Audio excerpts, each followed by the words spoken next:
to Legacy in Motion. Happy Sunday. Get you guys' week started with some good information.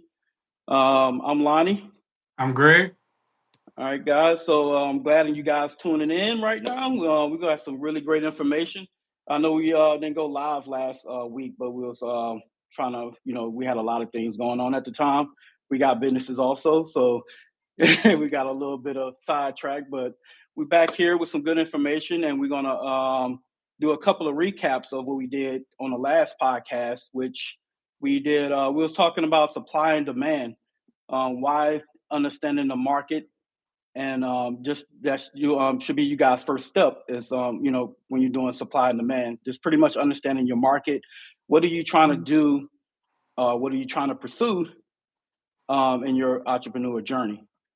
So I think we talked about a bunch of stuff. I know we're going to do another pre-recorded video because there's a Yeah. lot of information when you're dealing with supply and demand. It's crazy.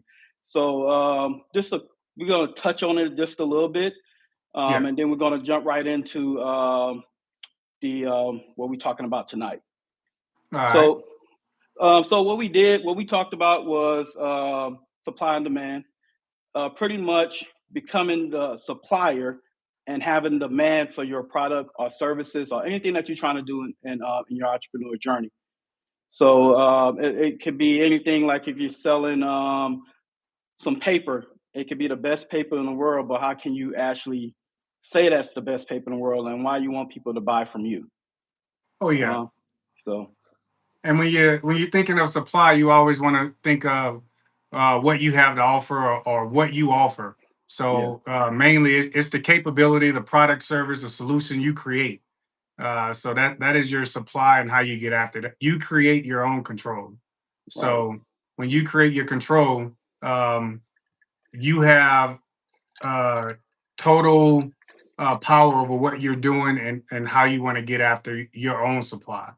And and when you think of supply, you also want to think of what are you doing for that demand. So what do people want? And that's how you have to look at it. And we touched on it a lot last time we did our podcast, and it's basically what is market driven. So even with your demand, you got to look at what your market is looking at and what you want to do, what the cost of all your items are, if the economy is going up or if the economy is going down. Everything is market driven. So it's emotion, need, and willingness to pay determine if your offer succeeds. So you basically want to make sure that whatever you're given or whatever somebody wants is something that they can benefit from or they can use from that point into the future. that's a good point. Yep. So I think that was pretty good there. So we'll let's get it right into what we were going to talk about today. So what we want to talk about is seizing the opportunity, from market knowledge to money in your pocket. Mm-hmm. So it's a lot of details with that. So we broke it down into 5 different bullet points for you guys. I'm gonna name out the bullet points, and we're gonna touch on each one of them. Yep. All right. So the first one is awareness versus action.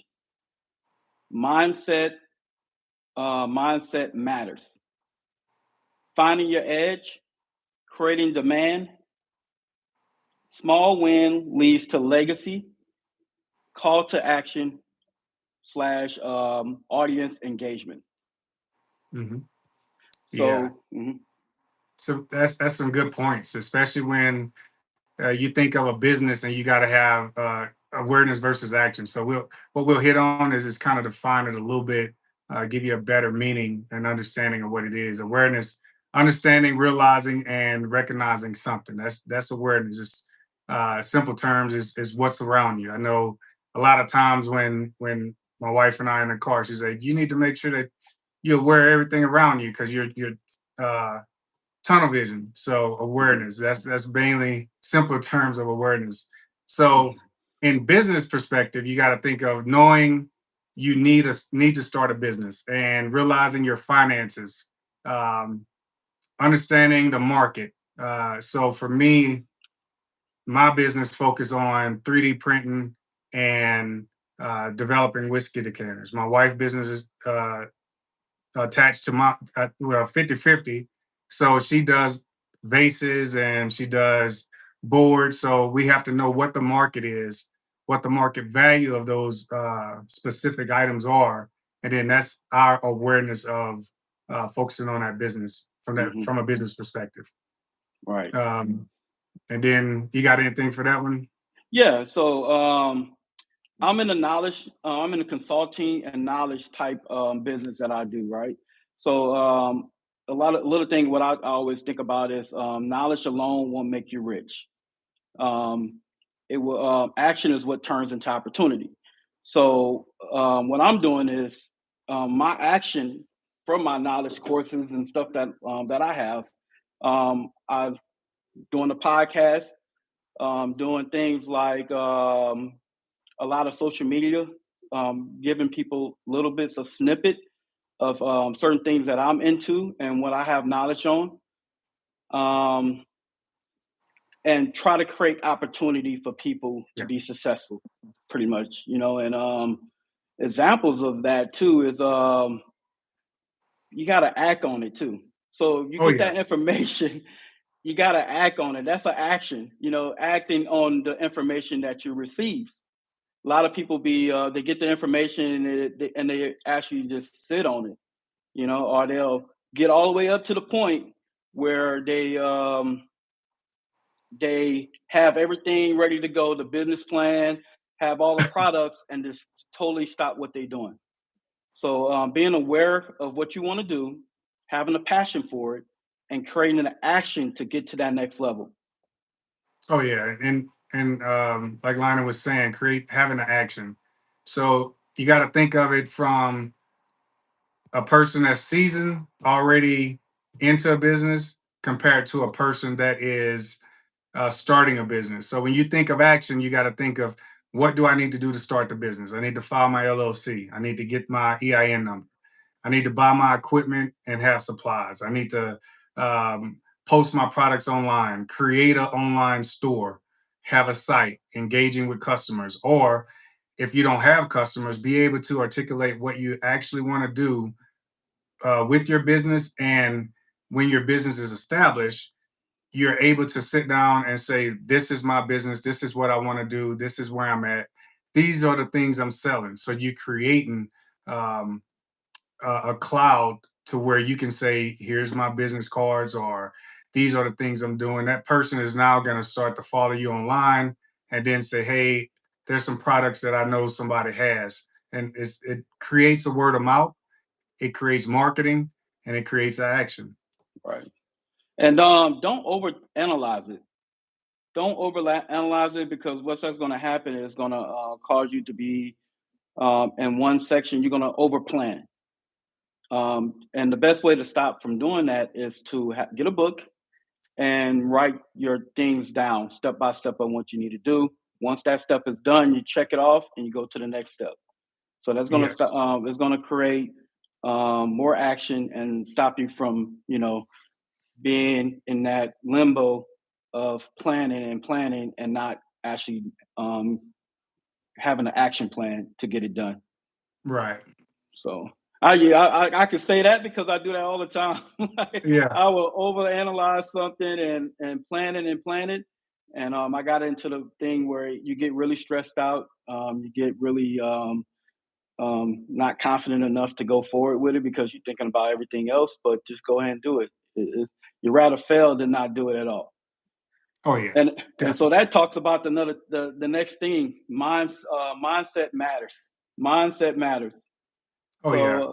So I think that's the biggest thing. That's one of my important things. When you have a really good mindset, it will change the whole game of everything.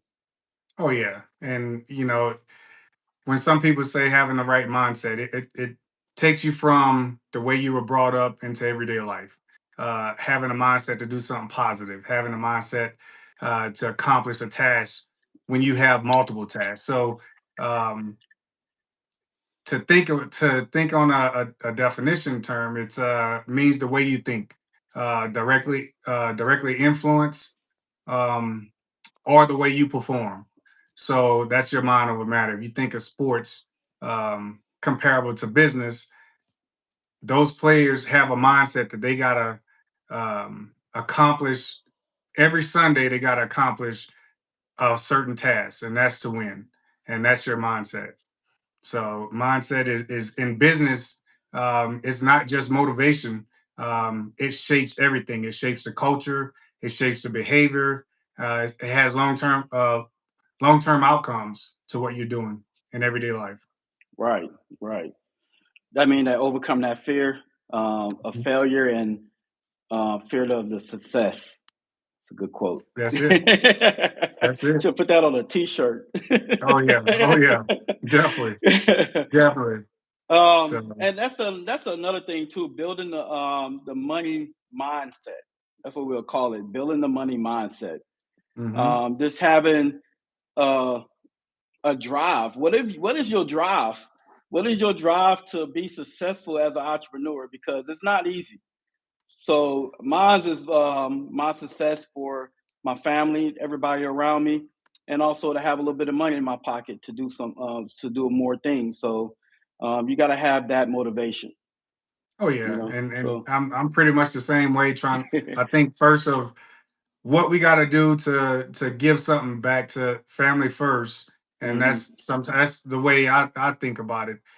We create something, we create a legacy, we pass it down to family, and we just build from it, build from it. Once we have an established point, then we can look back, sit back, and we can help other people get to where we at.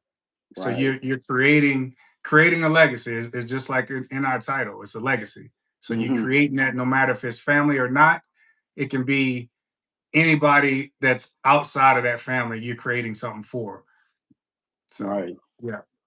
All right. But So I'm sorry. oh, you good? Go ahead. Go ahead. So the next one is finding your edge.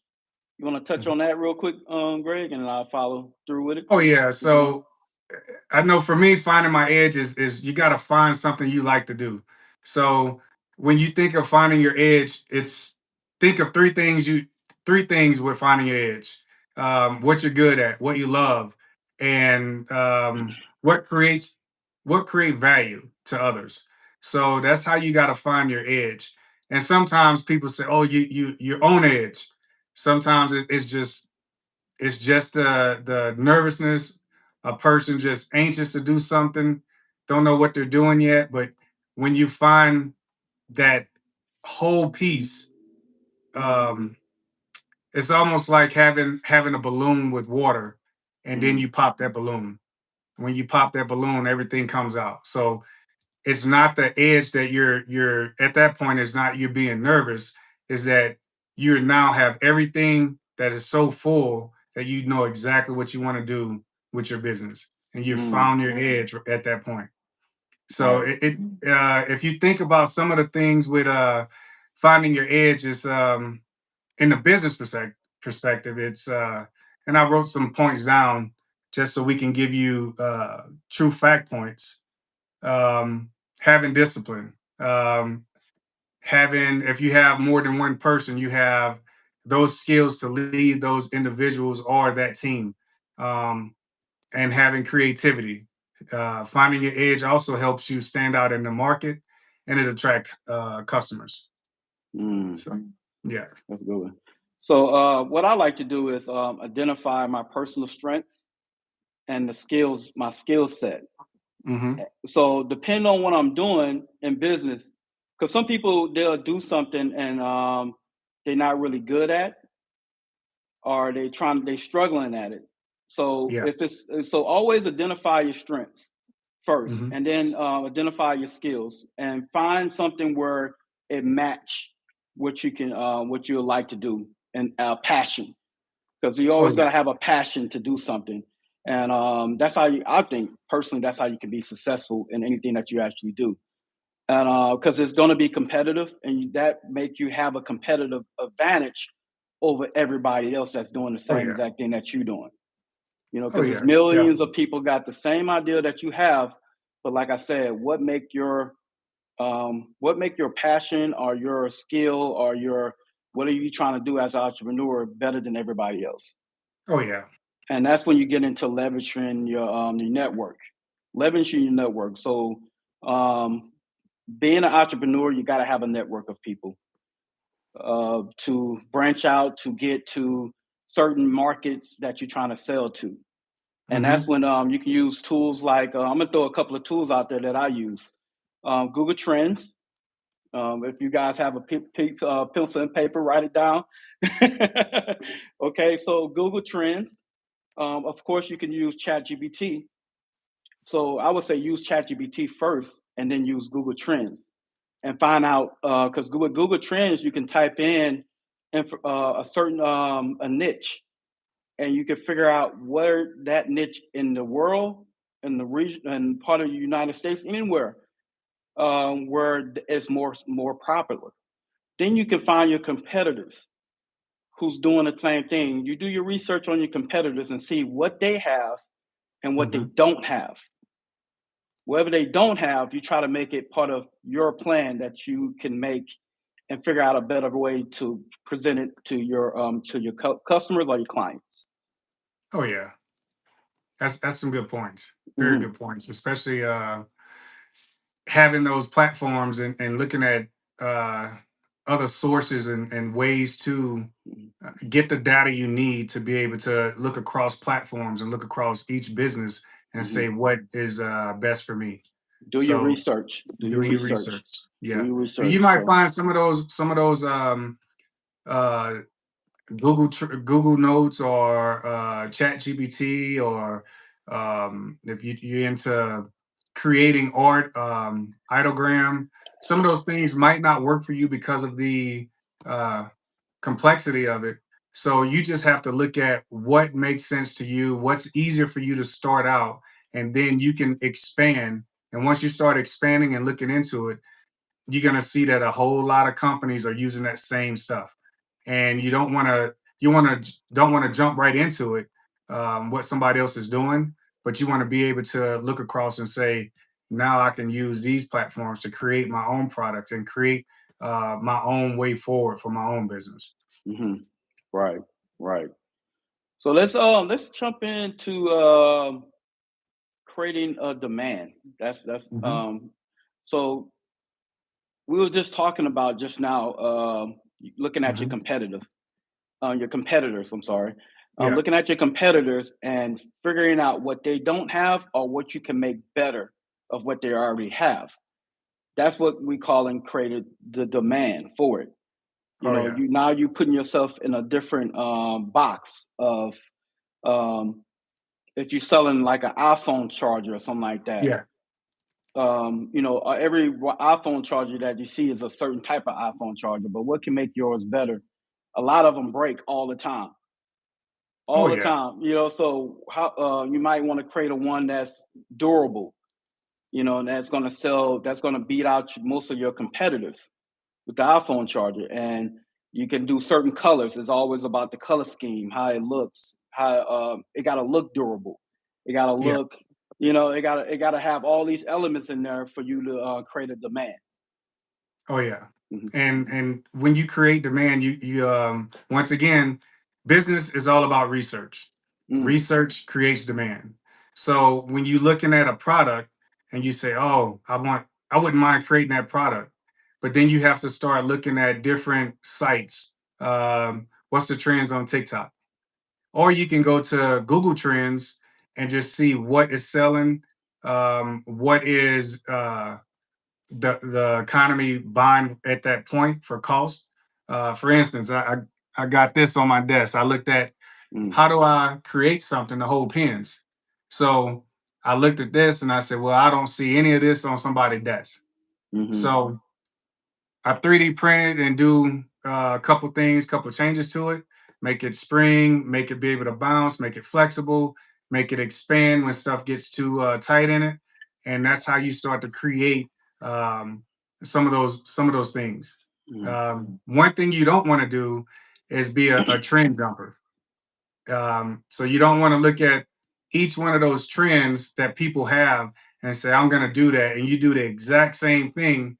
Now you're competing across the market, across each one of those businesses, and you got to try and beat them out on a marketing empire.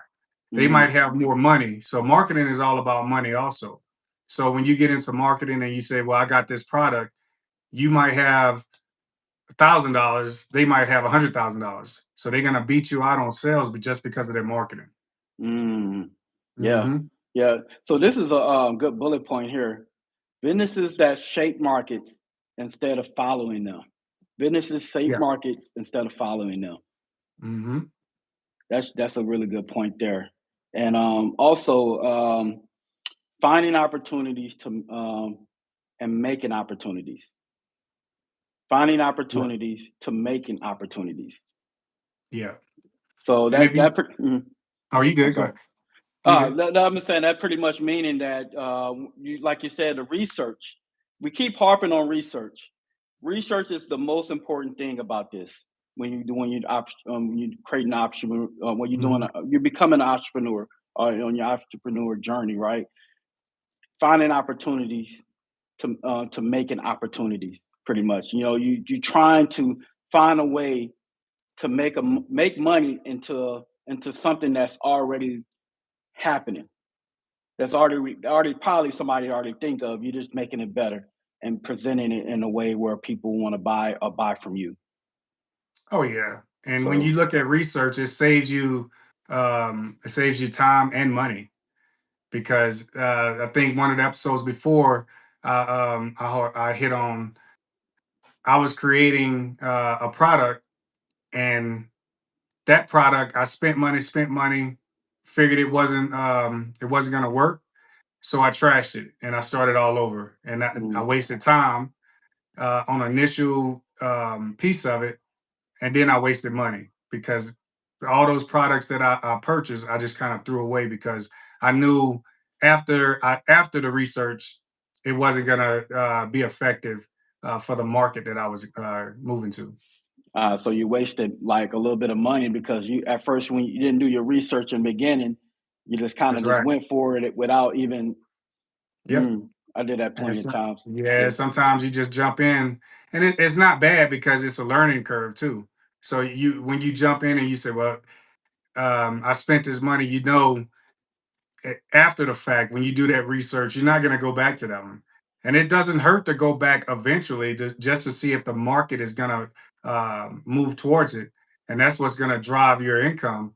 But Mm, just be careful of how you move towards it, and then the product that you're going to be able to use. Because eventually it might not be the product that you want to keep pursuing, because it could waste time as a you creating the product, and it could waste money because it's getting more expensive for those type of products or material that you're using. that's true. So and what I'm doing is I I create courses online for people to view, and one of the sites called Govo Success. And what I do is teach people how to use AI and different software to further their business and use Mhm. the AI, or the AI wave to do things where multi-million dollars companies do. You can do it yourself with a small team. Oh yeah. But the thing was, back then, that type of what I was trying to teach wasn't available for everybody. So it Oh was yeah.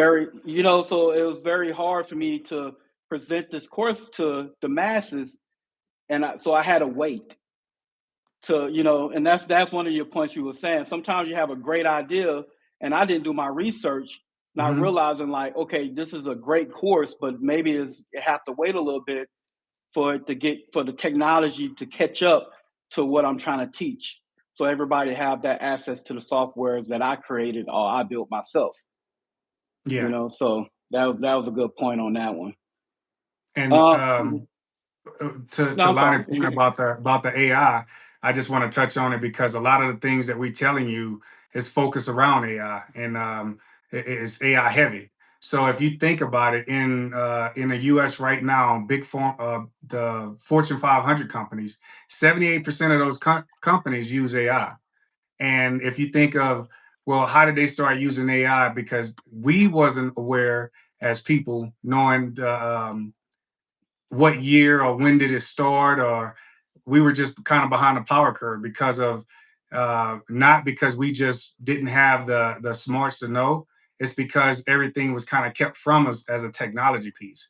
So if you think early foundation of AI started in the 1950s, Mm, so that's when AI originally started to unravel and get into the computer and research labs.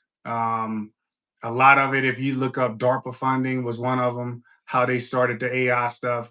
Um, and then you move into the 2000s, and then 2012 2018 was when AI really started to get on the map.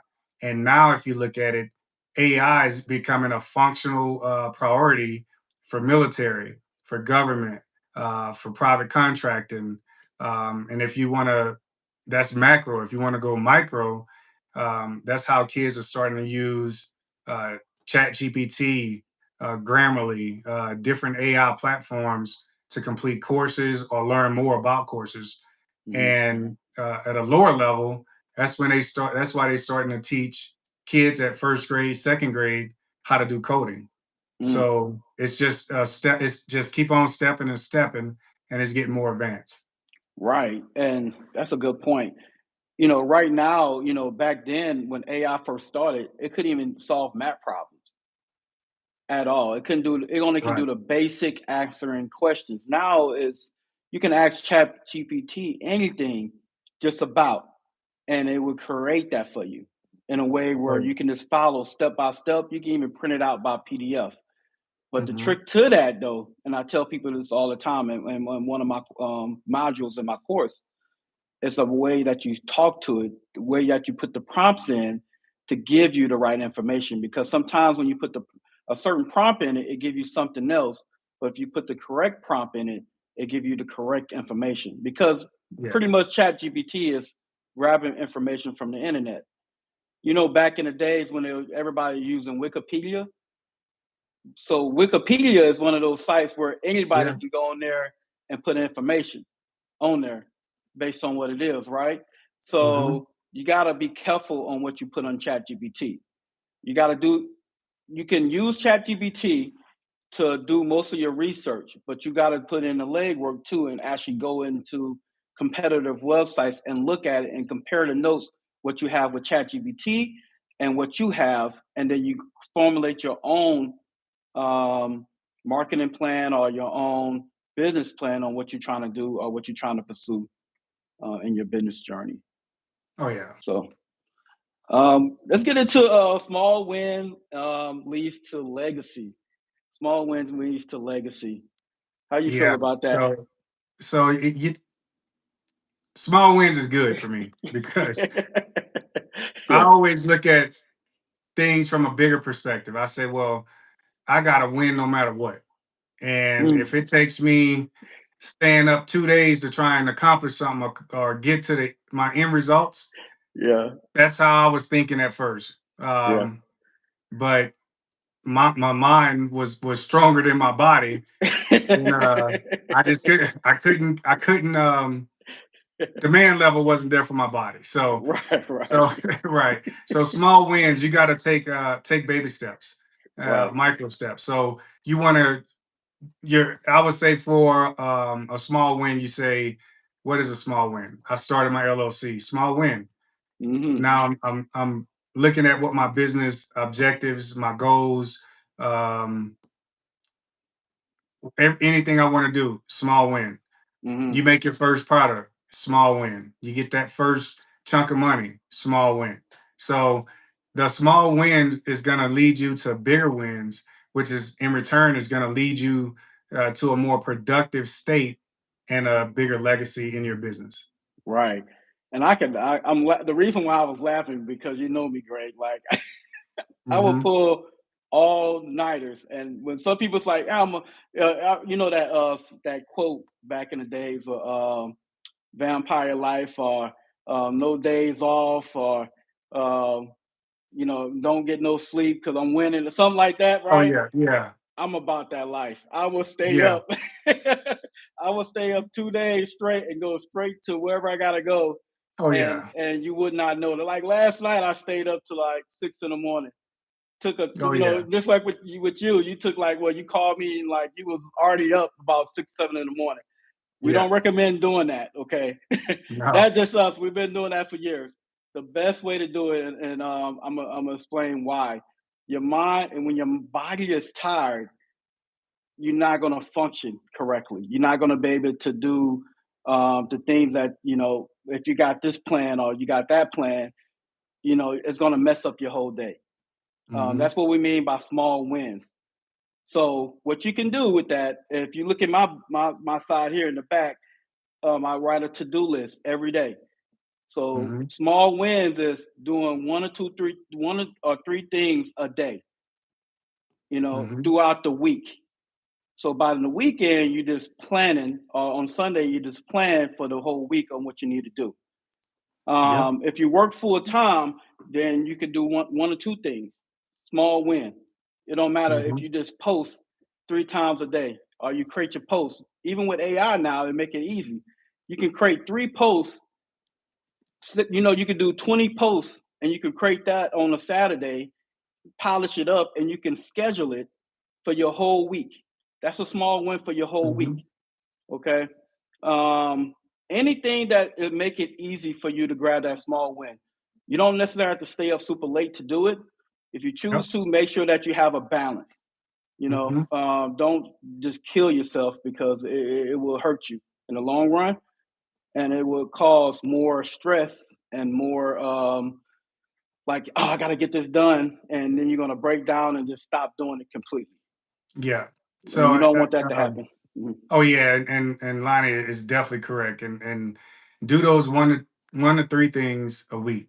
If you're just starting and you don't know exactly how to manage that time, I would say have a 90-day plan. Mm. So you go from 0 to 90 days, and on your first 0 to 30 days, you learn, understand, observe, absorb information, research. 31 to 60 days, you plan and build. So you're creating what you want to do. You're creating a strategy, and you're getting your small wins within that 31 to 60 days. And then Right. your 61 to 90 days, now you're starting to execute everything that you put together, and you deliver measurables, and that's your deliverables, which you're getting your product produced, and you getting them out to customers. Right, right. Creating consistency, creating That's it. consistently. Like That's so it. you got to be consistent. It don't have to necessarily be about your business every day. Getting up in the morning, meditating, which I'm gonna start back doing. Getting up in the morning, taking 30 minutes to yourself. Don't grab your phone. Don't do anything. Just sit down. Wake up in the morning and just meditate for like 30 minutes. Just get your mind right. And then if you go to the gym, every morning, Hmm. now when you create consistency, when you be consistent, now you're creating habits. Because Yeah. now when you're creating that habit, now you say, you ever see that thing on, I know you're not on Instagram, but this one guy really, he really built guy. He do this little running challenges and stuff, right? And he's super popular. So he did one of his videos went viral. So, Hmm. and I'm explain why it did, because it shows when he was doing this little 30-second to 1 minute clip. It shows the time at the bottom, 4 in the morning. He wakes up. He do a bunch of push-ups. 5 in the morning, he's taking a shower. 7 in the morning, he's getting dressed. 8 in the morning, Hmm. he's making a shake. You know what I'm saying? So when people Yeah. see that, it was genius, because when people see that, now they like, wow, I can do that. So more and more people watch his video because they want to be like him. In their Hmm. mind and their heart, they want to be consistent. They want to create a habit. So it works the same way when you're starting a business. You night before you plan your day for the next day. I'm gonna wake up at 5 in the morning, and I'm gonna meditate for 30 minutes in the morning. And then I'm gonna get up. I'm gonna eat. I'm gonna drink a shake or eat something to get my mind right. If you work a Yeah. full time job, I'm like, okay, I'm gonna go to do my 8 hours of work, and when I get home, I'm gonna make if you don't have enough time, then you want to have more time to work on stuff. Meal prep the night before, or meal prep for like 3 days. Number three Hmm. days that you can actually plan when you get home to just warm your food up, do whatever you got to do, and work on what you got to work on to knock out that to-do list for the week. Oh yeah. Yeah, so some game right there, man. Like it works. I promise you, it works. Oh yeah. Um, Yes, indeed. it works, and that's when before you know it, that 90-day plan, you're gonna crush it. That Mm-hmm. 90-day plan, you're gonna crush it because now when that 90-day plan is over with, now you're gonna think about scaling your business. Okay, where can I go to get to the next step now? I'm making $2,000 or $3,000 a month now. What can I do to scale it? We're going to Mm-hmm. talk about that later on in a couple of more episodes, but we're going to teach you guys how to scale once you get to that point. And that's what I'm in the process of doing. I'm making money on my businesses now, but I'm in the point I want to scale it. Now I want to get to the point where I want to say, okay, I'm making money in all these on these different areas, and it's matching my drive. It's matching my consistency. It's matching my habits that I got going on for each business. Mm-hmm. And one other thing too, before we jump into call to action, I just want to say this: like, start off with one thing first. Some people can do multiple things. I do multiple things, but that because I've been doing it for years, I can delegate certain things. I can delegate certain times. But try to learn the business first. Learn your first business first, then work on something else. Then work on something else because you don't want to get burned out.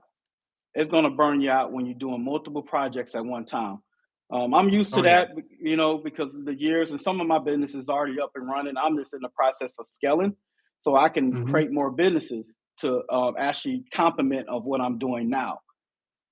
So always work on something, especially if you're just starting off. Start one business first, get the hang of it, and then whenever you're ready to scale, then you can start another business. Go from there. Oh yeah. So. All right, so the last bullet point is we're going to talk about call to action, engaging in your audience. I'm part of I do a lot of marketing, so I can touch on that first, grade, and then Oh you yeah. can Go ahead. chime in on what you just starting off. Okay, so I've been doing marketing for a very long time. My first business that I ever had was an entertainment company called Street Miles Entertainment. So I learned a lot about marketing. I learned about engaging with customers, not customers, but engaging with music listeners and what they like and how to get people, how to get a fan base, right? So what I learned from that is engaging engaging with your whoever you're doing, your clients or whatever. You got to engage with them. You got to make them feel like they know you got to make them feel like they are a part of what you got going on. And whenever they buy something, you got to make them feel like that they bought the greatest piece of equipment, Oh the yeah. greatest thing in the world, that nobody else have it. They got it from you. They talk to you personally, and then you tell them how it was, and oh man, I spent $200 on this thing, and I'm happy that I bought this because I got it from this person, and I trust this brand. I trust the person that I'm getting it from. Mm-hmm. And I know you into that now, like especially you guys do a lot of one-on-one pieces that nobody have, and it's super custom. So whenever Oh yeah. somebody buy it, it's like I got the greatest thing in the world. Like nobody have this, and it's almost like a showpiece. Oh yeah. It's almost like a showpiece. Same thing when you're working with a client. With me, I like I have to put myself online. At first, back in the days, I was really shy, and I was like, I can't do this, and couldn't talk in front of a lot of people, and it was weird to me. But I Mm-hmm. broke myself out of that shell because of the type of business that I'm in. I had to say, okay, for me to be as successful in what I'm doing, I have to break out that shell. So when I finally, I'm slowly breaking out the shell, and I'm like, okay, I like this. I like doing this because I know I'm really knowledgeable. But how can I present it to a bunch of people? How can I present it to the masses?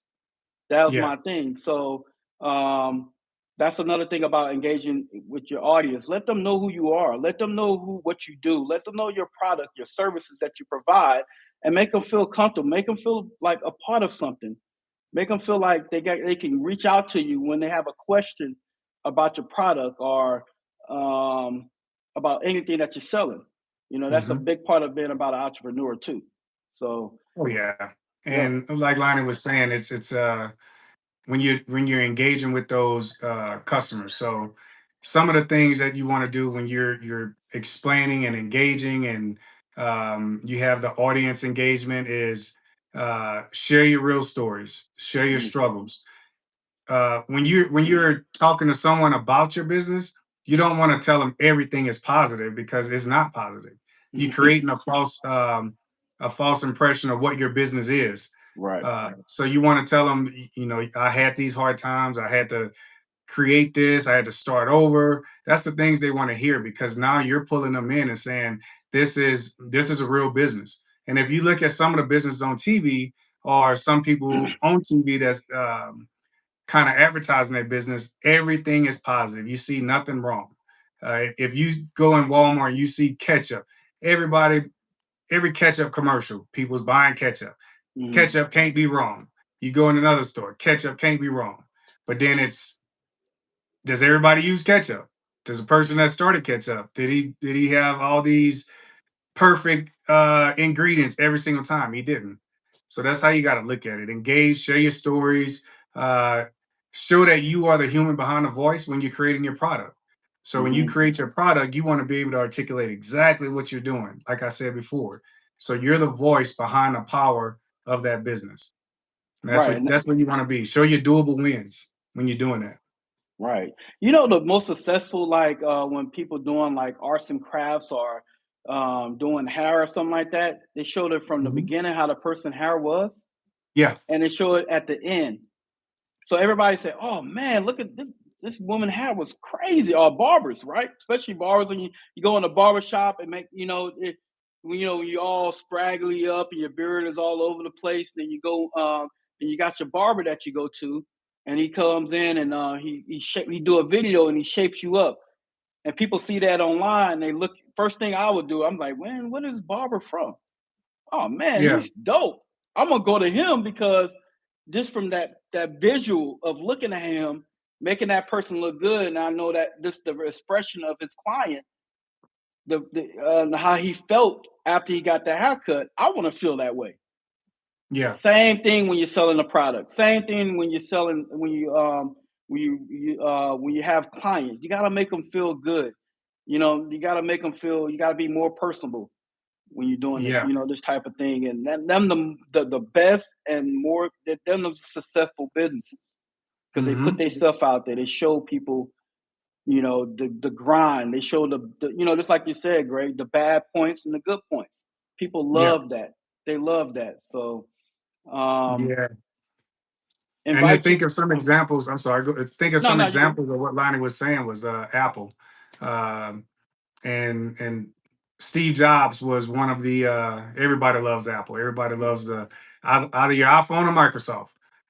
Steve Jobs started a company and was fired from his job in 1985, Mm, and created something from small components, and blew up as one of the largest 500 businesses in the world.